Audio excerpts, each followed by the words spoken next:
Sir Pawan Kalyan గారు ration బియ్యాన్ని అక్రమంగా తరలించే రేషన్ బియ్యాన్ని మాఫియా మీద మొన్న కాకినాడ పోర్టుకి వెళ్ళి ఇచ్చేసారు, సీజ్ చేశారు. ఆ రేషన్ బియ్యం మాఫియా అరికడతారంటారు గవర్నమెంట్? రాజకీయ పరంగా వైరల్ అయింది. ఇప్పుడు అదే విషయాల్లో పేరు నాని కుటుంబం కూడా కేసులు అయితే పెట్టారు, తన భార్య మీద కేసు పెట్టారు, ఈయన కూడా A6గా పెట్టారు. దాన్ని వైసీపీ పేరు నాని కుటుంబాన్ని వేధిస్తుంది గవర్నమెంట్ అంటారు. ఎలా స్పందిస్తారు?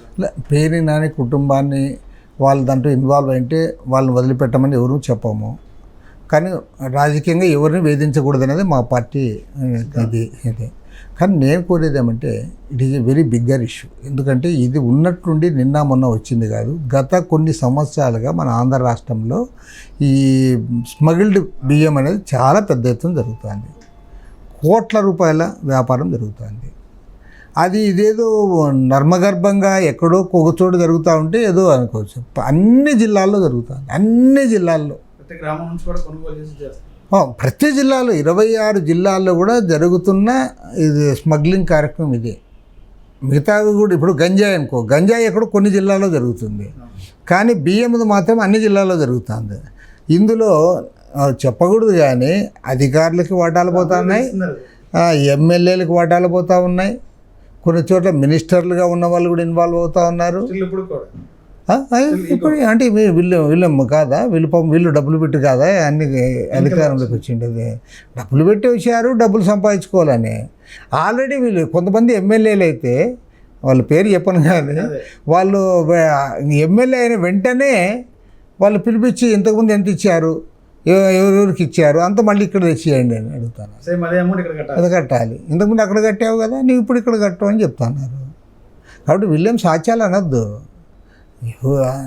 ఇప్పుడు అవన్నీ ఒకే ఇది. ఇప్పుడు వాళ్ళు ఓటుకు 1000 రూపాయలు 2000 రూపాయలు ఇచ్చి వాళ్ళు కొన్నారు, వీళ్ళు 1000-2000 ఇచ్చి కొన్నారు.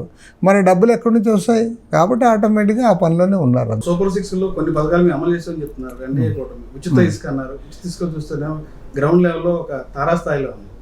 వీళ్ళు గవర్నమెంట్ చెప్పేది ఉచితం అంటున్నారు, కానీ అక్కడ చూస్తేనేమో టన్ను చూస్తే 10,000-12,000 రూపాయలు అమ్ముతుంది. దాన్ని చూస్తే ఇలా మేము ఫ్రీ అని చెప్తున్నారు. ఏదో వర్క్ ఏదైతే ఉందో మిషన్ ఛార్జ్ తీసుకుని చెప్తున్నారు, కానీ గ్రౌండ్ లెవెల్ అలా అయితే లేదు. ఉచిత ఇసుక అనేది ఒక దశలో చాలా నెగిటివ్ ఇది వచ్చింది కూడా, కానీ మళ్ళీ దాన్ని కొద్ది సర్దుబాటు చేశారు. ఇప్పుడు మరీ అంత ఎక్కువగా లేదు, రేట్ అయితే తగ్గింది. ఉచిత ఇసుక అంటే ఉచితమనే కాదు, బట్ గతంతో ఇప్పుడు పబ్లిక్ కూడా ఎట్లున్నారంటే వాళ్ళు ఉచిత ఇసుక ఇస్తారంటే కూడా ఎవరు నమ్మేవాడు ఉండడు. వాళ్ళు గత ప్రభుత్వంలో ఒక ట్రాక్టర్ ఇసుక ఎంత ఉంది, లేదా ఒక లారీ ఇసుక ఎంత ఉంది, ఇప్పుడు ఎంత ఉంది అనేది వాళ్ళు బేరీజ్ వేస్తారు. ఇప్పుడు గతం కంటే తక్కువ ఉన్నప్పుడు వాళ్ళు పబ్లిక్ కూడా అప్రిషియేట్ చేశారు. ఇంకా ఒక దశలో గతం కంటే ఎక్కువ లేదా గతంతో సమానంగా ఉండింది. అప్పుడు చాలామంది క్వశ్చన్ చేశారు, మీరు ఉచిత ఇసుక అన్నారు కదా, ఉచితంగా ఎక్కడిచ్చారు మీరని చాలామంది అడిగారు. చివరికి ముఖ్యమంత్రి గారే పదే దాని గురించి మాట్లాడాల్సి వచ్చింది. అల్టిమేట్గా ఏమంటే ఇప్పుడైతే కొంత అంత అప్పుడున్నంత స్కేర్సిటీ లేదు, నెంబర్ 1. నెంబర్ 2 ఏమంటే రేటు కూడా కొద్దిగా అదుపులోకి వచ్చింది. కాబట్టి ఇప్పుడు పెద్దగా దాని గురించి మాట్లాడడంలే. గతంలో ఇదే చంద్రబాబు ప్రభుత్వంలో సిపిఐ కానీ వామపక్షాలు కానీ విద్యుత్ ఛార్జీలు అనేక ఉద్యమాలు చేశారు, లాఠీ ఛార్జీలు కూడా తిన్నారు. కానీ ఇప్పుడే ఇదే ఎన్డీఏ గవర్నమెంట్లో విద్యుత్ ఛార్జీలు పెరిగింది, కానీ సిపిఐ పోరాటం అక్కడ కనిపించట్లేదు. ఇప్పుడు విద్యుత్ ఛార్జీలు పెంచినప్పుడు మేము అన్ని చోట్ల దాన్ని వ్యతిరేకించాము. రేపు మళ్ళీ 7వ తేదీ నాడు విజయవాడలో, 10వ తేదీ నాడు కర్నూలులో పెట్టారు. కాబట్టి మేము సిపిఎం ఆల్రెడీ మేమిద్దరు డిస్కస్ చేసుకున్నాం. ఇతర వామపక్షాలతో కూడా ఇవాళ సంప్రదిస్తూ ఉన్నాం. రేపు 7వ తేదీ మళ్ళీ దానికి ప్రొటెస్ట్ మాదంతా ఉంటుంది. ఎందుకంటే అబ్నార్మల్గా పెంచారు. ఏదో 1000 కోట్లు 2000 కోట్లు అంటే అది పెద్దగా కనపడేది కాదు, పబ్లిక్ కూడా అంత రియాక్ట్ అయ్యేవాళ్ళు కాదు. కానీ ఇప్పుడు అట్లా కాదు. ఆయన ఏమి ఎలక్షన్లప్పుడు మేము కరెంట్ ఛార్జీలు పెంచమని వచ్చాడు అధికారంలోకి. వీలైతే తగ్గిస్తాము. ఒకటి ఇప్పుడేమి పబ్లిక్ ఏమి తగ్గించకపోగా ఆయన పెంచుతున్నాడు. ప్రజలు కూడా ఎట్లంటే తగ్గించకపోతే అంత పెద్దగా మాట్లాడరు కానీ, బట్ పెంచితే మాత్రం కొద్దిగా రియాక్ట్ అవుతారు.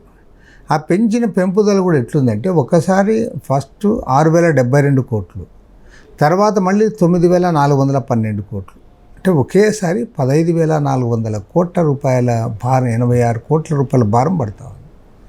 ఇది ఖచ్చితంగా ప్రజలు వ్యతిరేకిస్తున్నారు.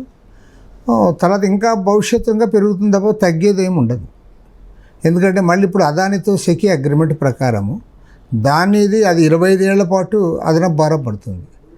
కాబట్టి ఏమంటే వీటన్నిటిపైన కూడా రేపు మేము 7వ తేదీ నాడు విజయవాడలో ఆ పక్షాలంతా సంప్రదిస్తూ ఉన్నాం. సిపిఐ సిపిఎం మేమిద్దరం కూడా ఆల్రెడీ ఒక అంగీకారానికి కూడా వచ్చాం. ఖచ్చితంగా దీన్ని వ్యతిరేకిస్తూ మా పోరాటాలు ఉంటాయి. ఉభయ కమ్యూనిస్టుల మధ్య పూర్తి స్థాయిలో సమన్వయం ఎప్పుడు వస్తుందంట? సమన్వయం అంటే అది ఇష్యూస్ పైన అయితే మేము కలిసి చేస్తున్నాము. పెద్ద వారికి మాకు జాతీయ స్థాయిలో కానీ లేదా రాష్ట్ర స్థాయిలో కానీ మేము ఎక్కువ విషయాల్లో వారు మేము సంప్రదించుకుంటా ఉన్నాం, చర్చించుకుంటా ఉన్నాము. ఆయా సమస్య వచ్చినప్పుడు ప్రజల్ని సమీకరించడానికి కూడా ఉభయలం కలిసి కృషి చేస్తూ ఉన్నాము. కానీ ఇది ప్రజలు కోరుకున్నది ఏమంటే మీరు 2 పార్టీలు ఎందుకు, మీరు అందరు కలిసి ఒక పార్టీగా ఉండండి, ఇన్ని కమ్యూనిస్ట్ పార్టీలు అవసరమా అనే వాళ్ళు కూడా అడుగుతున్నారు వామపక్ష అభిమానులు. సహజంగా వాళ్ళు అడిగే దాంట్లో వాళ్ళ యొక్క ఆకాంక్ష దాన్ని మనం అంతా అర్థం చేసుకోవాలి. మరి ఈరోజు పార్టీల్లో ఉండాలి, పార్టీల నాయకులుగా ఉన్నవాళ్ళు దీనిపైన దృష్టి సారించాలి.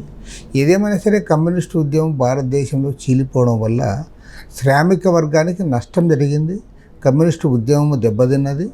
ఇది పోవాలంటే ఖచ్చితంగా ఏదో ఒకనాడు మళ్ళీ కలవాల్సిందే. ఇప్పటికైతే సానుకూలంగా కలిసి చర్చలు చేసుకొని ముందుకు సాగుతూ ఉన్నాం.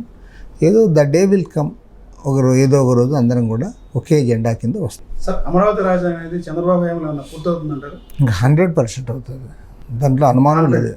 కాన్ఫిడెంట్గా అవుతుంది. ఎందుకు అవుతుందంటే దానికి రీజన్ ఒకటే. ఫస్ట్ ఆఫ్ ఆల్ ప్రభుత్వానికి చిత్తశుద్ధి ఉండాలి.